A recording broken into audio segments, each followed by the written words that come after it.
Imagina que num belo dia chega alguém na tua sala de trabalho, tira tua mesa, teu telefone fixo, tua papelada toda, coloca na tua mão um notebook, um celular e diz o seguinte: daqui para frente você não tem mais um espaço fixo de trabalho, não tem horário fixo. Se quiser, trabalhe em casa, se quiser, vem aqui para o escritório.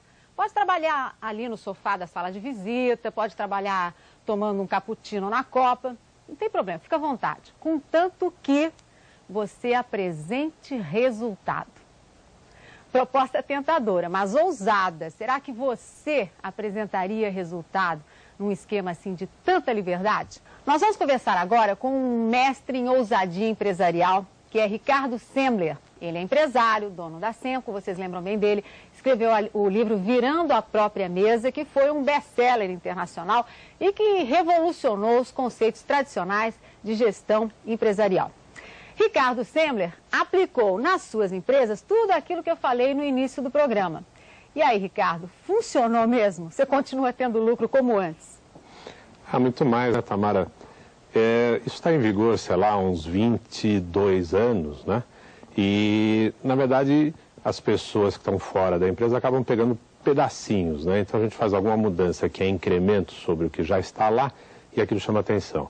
Por exemplo, essa história de território e o raciocínio de que uma pessoa sem liberdade absoluta e sem controle sobre ela é uma pessoa muito mais produtiva. Isso é muito difícil para as empresas, para os empresários, para as organizações aceitarem, porque tem essa crença de que você precisa controlar, senão as pessoas vão querer chegar o mais tarde possível, sair o mais cedo possível, fazer o mínimo possível para ganhar o máximo possível. E essa nunca foi a nossa experiência, nem quando a gente tinha, na época do livro, 300 funcionários, ou hoje que temos 1.500 e mais cerca de 1.000 que trabalham todo dia conosco lá, nós nunca encontramos isso.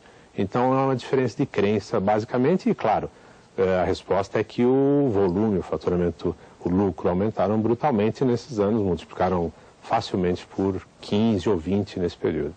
Ricardo, nesse ambiente de liberdade total, eu fico pensando assim, até que ponto o brasileiro está preparado para isso? Porque, culturalmente, o brasileiro, ele espera no presidente o grande pai, né? É um país muito paternalista, né? O chefe também é aquele grande pai que resolve todos os problemas, sabe tudo melhor que todo mundo, qualquer galho joga na mão dele que ele resolve. Como é que o profissional brasileiro se adaptou a esse estilo de trabalho que você implantou, que me parece uma coisa assim mais para o europeu, francamente, que está mais acostumado a assumir mais responsabilidade, a trabalhar enfim, viver num ambiente de maior liberdade? Sabe o que é engraçado é o seguinte, Tamara, na medida que o livro começava a sair em outras línguas e eu ia a alguns países da Europa, Alemanha, França e Itália, para falar sobre isso, as pessoas diziam o seguinte: bom, isso aí eu consigo entender que funciona lá no Brasil, isso tudo bem, porque o brasileiro é mais fácil, mais liberdade e tem uma mentalidade maior. Aqui na Alemanha isso nunca vai funcionar, porque aqui você tem que dar a ordem exata para o cara, senão ele não faz. Então, a experiência que eu tenho tido diz que não tem nada a ver com cultura local. E quando você pensa nisso mesmo, de onde vem esse paternalismo? É do funcionário? Então você diz, o funcionário quer um patrão mandão que resolve tudo, cuida dele? Eu acho que não, acho que é o patrão que gosta disso. E as pessoas estão acostumadas. Quando você libera as pessoas desse jugo do paternalismo e diz o seguinte: olha, eu não quero ficar enchendo o seu saco, não quero saber que hora você chegou, não quero saber como você faz as coisas, vamos negociar o que nós vamos fazer juntos e o que você vai fazer por mim até o final do mês, e daí em diante você faz do jeito que você quiser. E a nossa descoberta nesse período é que o brasileiro é tão preparado para isso quanto qualquer outro país, e em alguns sentidos é até culturalmente mais preparado para a mudança e para a criatividade. Ricardo, você jogou a alfinetada aí no patrão, que o patrão é que gosta mais desse estilo. E o patrão? Como é que os chefes, os diretores, reagiram a esse estilo de trabalho? Eles são um grande obstáculo, né? Se eu dissesse para mim, das 1.500 pessoas da Semco, quem é que atrapalhou mais a mudança? Foram 15 gerentes de nível médio, entende? Quer dizer, é a pessoa que nem é patrão e nem é mais um simples funcionário e que não sabe como agir, né? Nós temos alguns casos exemplares, por exemplo, gerente de vendas que numa greve decidiu ficar com os funcionários em greve e nunca aconteceu nada. Discussão de greve com a CUT no refeitório que a gente abria para a CUT ir lá tentar convencer as pessoas se querem ou não querem fazer greve.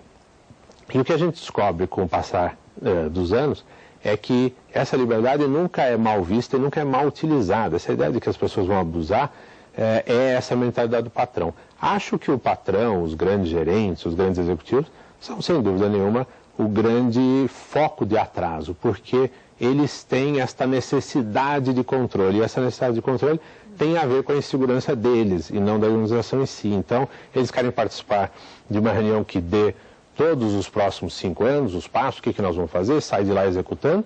Na prática não acontece nada disso, e eles acham uma belíssima razão sofisticada e bem explicada de por que não aconteceu. No meio tempo, eles pressionam toda a organização sob o estresse daquele resultado que eles queriam atingir, que muitas vezes era inatingível, e esse controle de dizer, poxa, eu não sei se ele chegou, e se ele trabalha menos do que o outro, sei o quê. Essas são inseguranças do patrão, não são da pessoa. Agora, Ricardo, qual é então o perfil, assim, do novo patrão? Eu imagino, Tamara, se você disser isso eu acho que é o que vai acontecer, eu não sei, mas eu diria que o perfil que eu imagino viável para essa nova arquitetura, que cada vez mais trabalha com gente em vários locais, com e-mail, com outras coisas que não eram conhecidas, eu acho que é o perfil da pessoa que tem autoconfiança. Não é? É uma pessoa que diz, para mim, se você fica na praia, se você não é relevante, eu não quero saber como você se veste, eu não quero saber se você chegou na reunião, se você leu o meu memorando ou não. Eu quero negociar com você um resultado fixo que é, me vende 200 pistões por mês, ou me fatura tanto para não sei o quê, acha o melhor jeito, chama quem você quiser na organização, mas reconheça-se como uma pessoa com muito mais liberdade do que havia para o trabalhador antes, e você vai ver que o chefe serve nesse novo formato muito mais como um consultor, como um monitor, eventualmente como orientador, mas uma relação que já não tem mais a ver com mandar e muito menos a ver com controlar. Você sabe que você estava falando aqui sobre CUT, relação da empresa com os trabalhadores, e eu me lembrei do início, há muito tempo atrás, que você não é só um pioneiro, você é um anárquico, porque quando você começou a introduzir essas suas ideias, eu me lembro que ia ter uma reunião na tua empresa, uma reunião dos trabalhadores, sindical, e aí você voluntariamente colocou uma faixa assim, seja bem-vindo para o presidente do sindicato, que era algo assim inimaginável dentro de uma empresa brasileira. Você trouxe novos conceitos na relação capital e trabalho, né? E eu te pergunto, isso foi há quanto tempo? Eu não me lembro, é coisa já bem antiga. O país evoluiu nesse ponto? Você acha que a relação capital e trabalho nesse país se modernizou, se humanizou? Eu acho que muito pouco, tá? Mas se disser se o discurso mudou brutalmente, né? Muitas das coisas que se falava, na época quando eu comecei isso a primeira vez, eu ainda estava na Fiesp, e na Fiesp eu era conhecido como o moleque vermelho, o menino vermelho, o comunista e tal, que são conceitos hoje muito ultrapassados, e a bem da verdade, hoje 80% daqueles senhores são sem empresa, né? Isso é uma coisa que o Brasil mudou nesse sentido, né? Mas eu acho que foi muito o discurso, ou seja, as pessoas falam em participação, liberdade, não sei o quê, mas eu não conheço uma sequer, nem a Cenco, empresa democrática, eu nunca vi, né? As empresas são absolutamente autocráticas ainda, nós estamos brigando há 22 anos, não chegamos com certeza à metade do caminho ainda, tentando democratizar. E é muito difícil, é uma coisa que está muito enraizada. E as pessoas dizem o seguinte, eu faço questão da democracia, eu quero eleger o governador, eu quero escolher, não sei o que, né? Mas na empresa não elege, não escolhe absolutamente nada. Então, por exemplo, nós estamos já há 20 anos com um sistema onde uma pessoa não entra num cargo de chefia sem antes ser aprovado por seus futuros subordinados. Isto, no começo, as pessoas dizem, mas é uma loucura, as pessoas vão querer só um cara bonzinho que deixa eles chegarem. Esse conceito, para nós, é muito estranho, porque não tem nenhum adulto, e nós só trabalhamos com adulto, que tenha filhos, que resolve comprar enciclopédia, elege o governador, que passa 2 horas no trânsito para chegar lá, que queira chegar lá e fazer qualquer coisa, sair mais cedo. Isso não existe. Eu não conheci, tá, na minha vida, me disseram, mas eu nunca conheci, uma pessoa que fosse trabalhar para ganhar dinheiro. Eu já conheci quase as pessoas que precisam ganhar dinheiro e precisam trocar aquilo por alguma coisa. Mas o dinheiro é o sistema de troca, mas ele não é o objetivo. Então, se você não consegue configurar aquele trabalho de uma forma que a pessoa sinta que vale a pena levantar da cama e pegar o trânsito, você não vai segurar, ou se você não segura pelo tempo, ou a pessoa fica lá, encosta e diz, tudo bem, eu estou aqui, mas não é o que eu queria fazer, e aí a produtividade é uma bomba. Quer dizer que, de repente, esse esquema que você montou acaba exigindo mesmo que a pessoa extravase um senso de responsabilidade, que às vezes numa outra situação, onde ela é mais tolhida, ela até desconhece, né? Aquilo fica muito embutido dentro dela. Não tem um estímulo para ir trabalhar, sabendo que está trabalhando por livre e espontânea vontade, com a pessoa que gosta, da forma que gosta, e para um objetivo de ganhar dinheiro, é claro, sim, porque não também.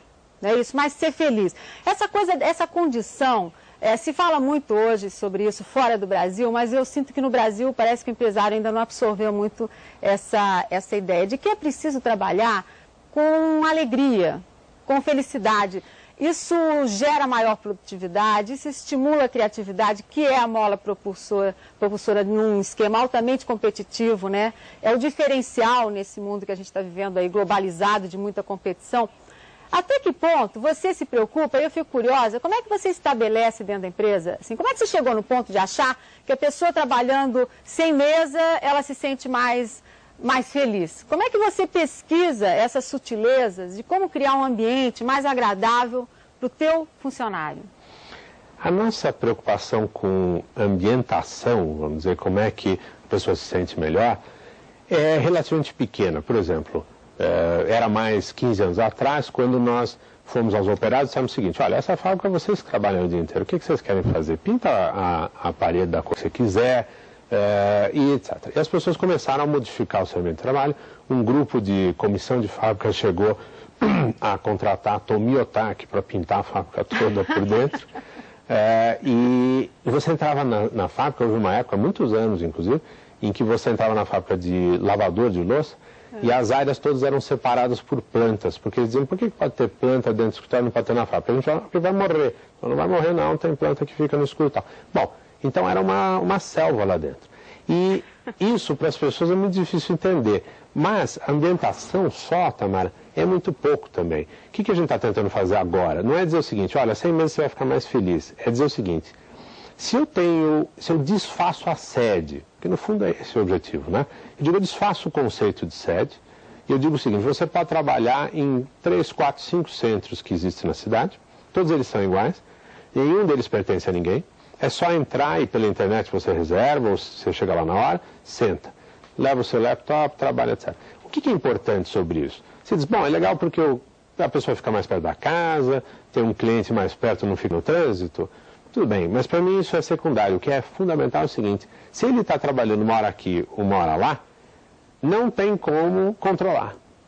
Isso é que é o fundamental para mim. Eu quero abolir o conceito do controle tradicional gerencial, porque este é, no fundo, talvez o mal mais importante do sistema como ele existe hoje, hierárquico. Então, quando a gente diz o seguinte, olha, chegou sexta-feira à tarde, você vai embora para a praia, e você vai ao meio-dia, ou você vai às 10 da manhã, etc., não devia ser relevante para a gente. Mas num esquema onde a pessoa sempre senta no mesmo lugar, está cheio de gente olhando, ninguém faz.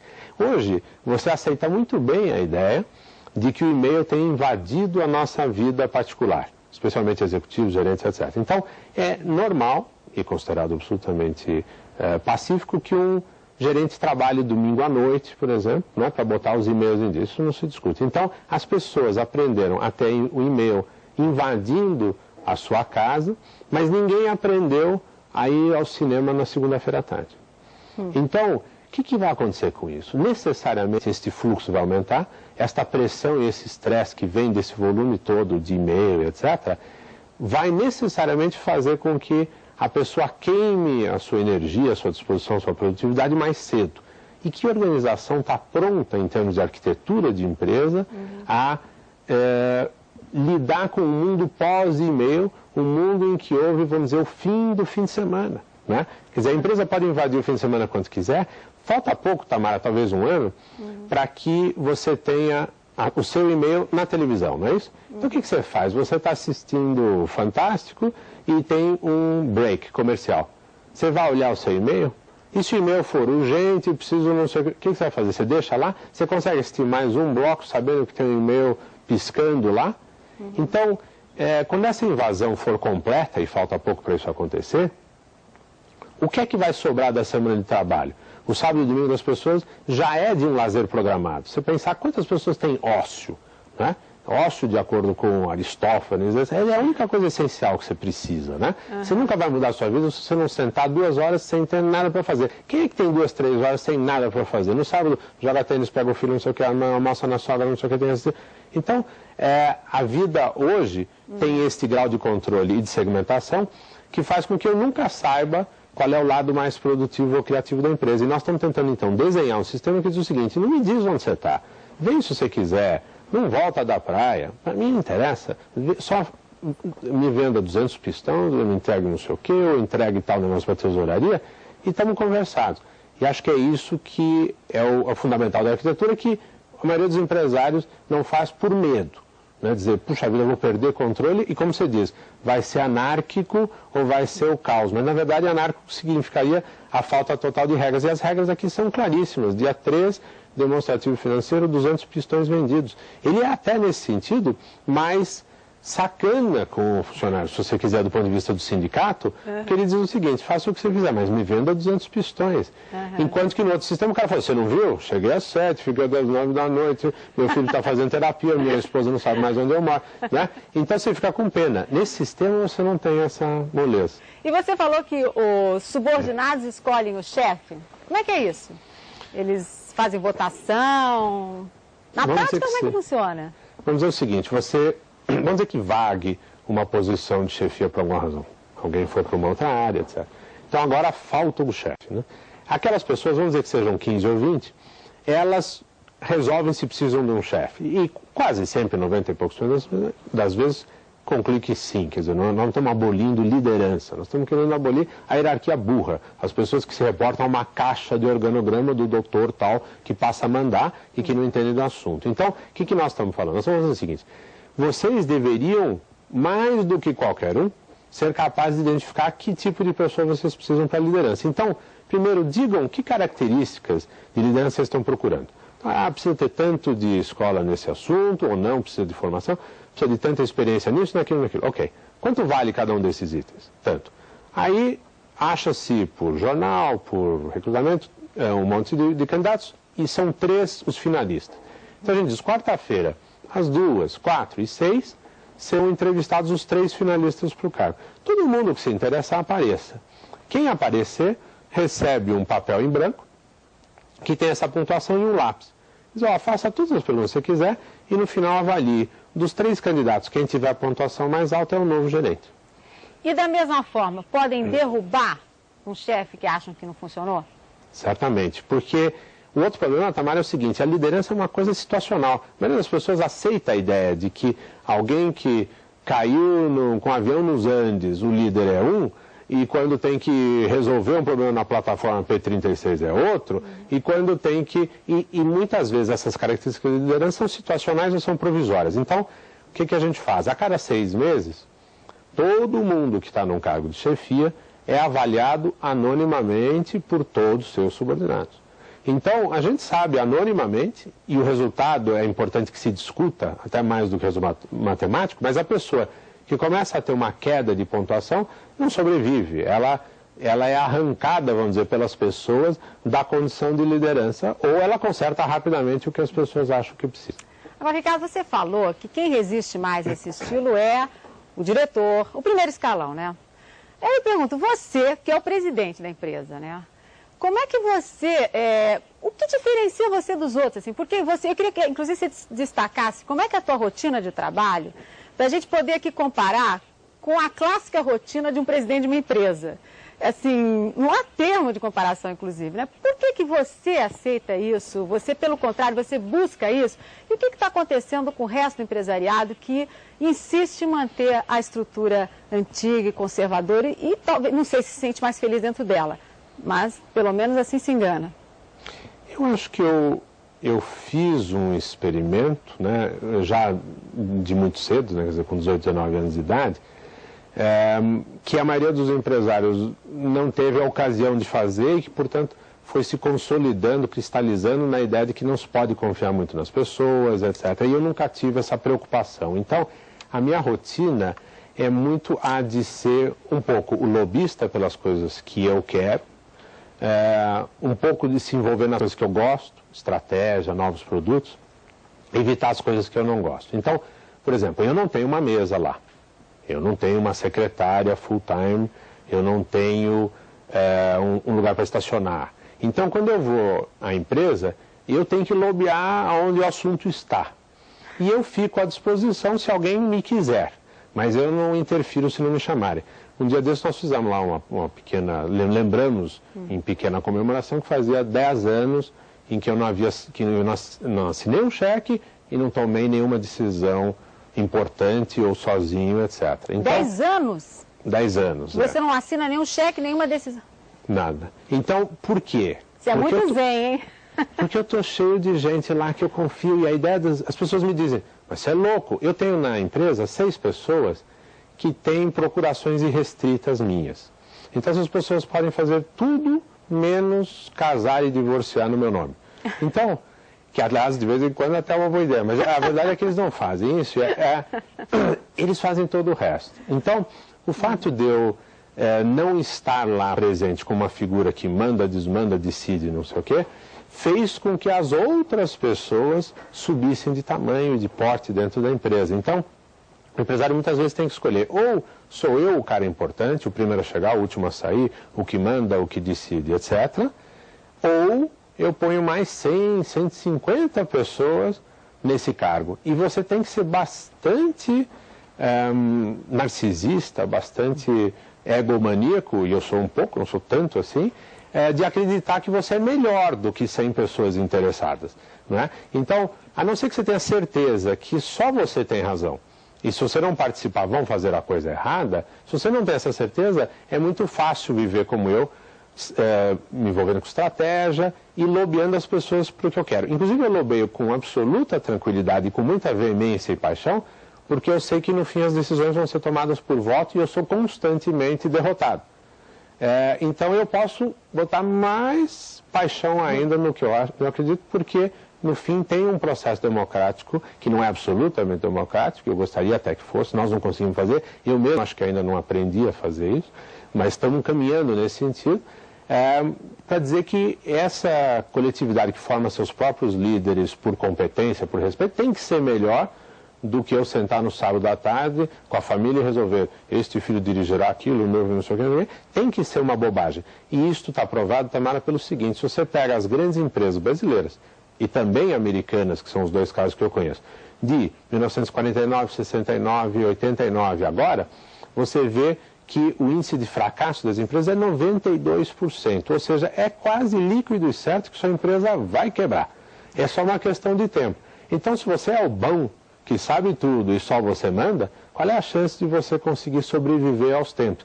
Eu também não tenho experiência suficiente, eu tenho 22 anos, mas nesses 22 anos nós multiplicamos enormemente o tamanho, estamos em N indústrias que a gente não sabia, estamos com N empresas de internet, software, etc., coisas que não fui eu que fiz. Então essa é a prova, né? Bom, eu acho que o que endossa, assim, tudo que você colocou agora no final, é o que você disse no meio da entrevista, que você era o anárquico, né? O revolucionário na Fiesp, sendo que hoje a maior parte na época, diretores da Fiesp, hoje nem mais tem empresas. A gente sabe que, infelizmente, essa é a realidade da Fiesp, a poderosa Federação das Indústrias de São Paulo, que hoje, no próprio conselho dela, várias pessoas fazem parte do conselho, são empresários que faliram, perdendo suas empresas, talvez por esse motivo, porque não tiveram a capacidade, né, a flexibilidade de introduzir novos conceitos na sua relação com o trabalhador, introduzir uma nova gestão administrativa empresarial. Olha, muito interessante, mas o nosso tempo encerrou, eu tenho realmente que finalizar. Você faturou 160 milhões de dólares no ano passado, né? Eu acho que é uma boa credencial de que o sistema está funcionando. Se não fosse 160 milhões, isso sozinho não é prova, tem gente que cresce para burro, mas enfim, eu acho que é uma experiência interessante e vale a pena divulgar um pouquinho mais, por isso eu te agradeço o tempo. Obrigado também. Obrigada e a todos vocês que nos acompanharam. Até o próximo Conta Corrente Especial. Até lá!